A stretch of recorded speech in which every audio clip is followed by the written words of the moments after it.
தலைவர் தளபதி அவர்களின் உத்தரவின் பேரில் தமிழக வெற்றி கழகத்தின் உறுப்பினர் சேர்க்கை மற்றும் உள்கட்டமைப்பு சார்பாக ஆலோசனை கூட்டம் நடைபெற்றது. இந்த ஆலோசனை கூட்டத்தில் 2 கோடி உறுப்பினர் சேர்க்கை இலக்கை நாங்கள் நிர்ணயித்திருக்கிறோம். தலைவர் அவர்களின் உத்தரவின் பேரில் நிர்ணயித்திருக்கிறோம். அதற்கு ஒரு இலக்கு வைத்துக்கொண்டு நாங்கள் அந்த உறுப்பினர்களை சேர்க்க இருக்கிறோம் என்பதை இந்த நேரத்தில் நாங்கள் மகிழ்ச்சியுடன் தெரிவித்துக் கொள்கிறேன். அந்த உறுப்பினர் சேர்க்கை இலக்கு எந்த கால வரையறைக்கு நம்ம முடிவு பண்ணியிருக்கோம்? அது எங்களுக்கு டைம் தலைவர் கொடுத்துருக்கிறாரு. அது நீங்க பாத்தீங்கன்னா எவ்வளவு பேர் அதை நீங்க உறுப்பினர் சேர்த்து கொண்டு இருக்கிறார்களோ அதுக்கு நாங்கள் ஒரு இலக்கு அவங்க கிட்ட அது சம்பந்தமாக எங்களுடைய மாவட்ட நிர்வாகிகள்கிட்ட கலந்து ஆலோசித்திருக்கிறோம். அவங்க சில பேர் இவ்வளோ நாள் டைம் தேவை இந்த மாதிரி. அதனால தலைவர் அவர்கள் எவ்வளோ அவங்களால எப்படி முடியுதோ அதுபடி சேருங்கன்றது. ஆனால் எங்களுடைய இலக்கு 2 கோடி உறுப்பினர் என்பதை தலைவருடைய உத்தரவின்படி நாங்கள் அதுக்கு சேர்க்கிறதுக்கு தயாராக இருக்கோம்.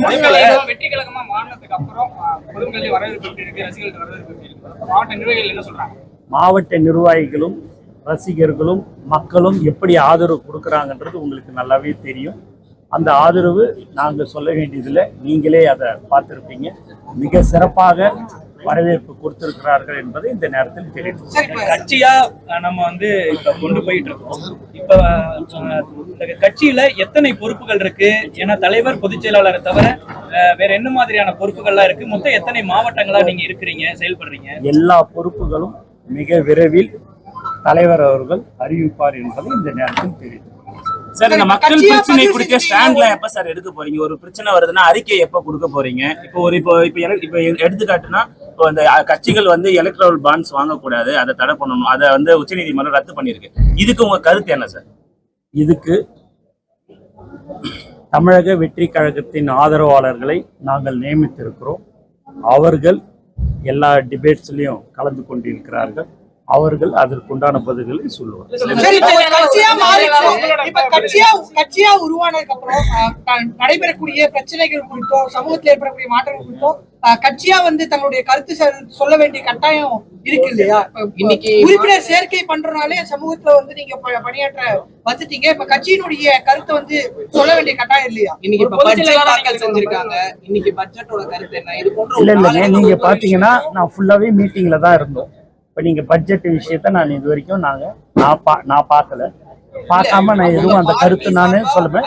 எங்களுடைய அதான் நான் சொல்றேன்னா, எதுவாக இருந்தாலும் அதிகபூர்வமான அறிக்கை கண்டிப்பாக உங்களுக்கு நாங்கள் வெளியிடுவோம் என்பது இந்த நேரத்தில் தெரிவிச்சுக்கிறேன். உங்களுக்கு இப்போ நான் என்ன உள்ளார நாங்கள் பேசணுமோ அதையும் நான் உங்களுக்கு அனுப்பியிருக்கிறோம் என்பதையும் உங்கள் வாட்ஸ்அப் நம்பரில் பார்த்தீங்கன்னா எல்லாமே நான் அனுப்பியிருக்கிறேன். சார், நடிகராக இருக்கும்போது பரவாயில்ல, இப்போ அரசியல்வாதியாக மாறங்கள் எப்போ நேரடியாக மக்களையும் பத்திரிகையாளர்களையும் சந்திப்பாங்க?